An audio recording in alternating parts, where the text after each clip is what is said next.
Hello mga kapuso! Ako nga po pala si Jaira Sepnyo, 13 years old from Pangasinan. Sumali po ako sa The Voice Kids dahil po gusto ko pong ma-fulfill yung wish ko na makatulong po ako sa mga batang mahihirap at ma-expand ko po ang aking outreach program. Para po makatulong po ako sa mga batang mahihirap. Para po maging healthy po sila and friend ko po sila, yun, nakikipagkaibigan po ako sa kanila yun.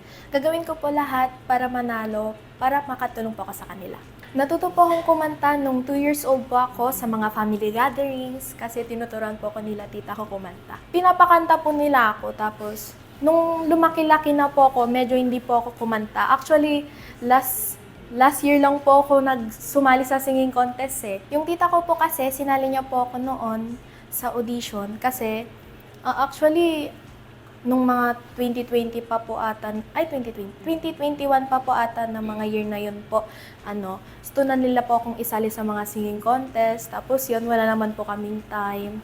Pero buti na lang may time po kami last year. Na-excite po ako kasi gusto ko pong ipakita yung talent ko po sa TV show na po ito. Hello mga kapuso! Supportan niyo po ako at abangan niyo po ako. Bye po!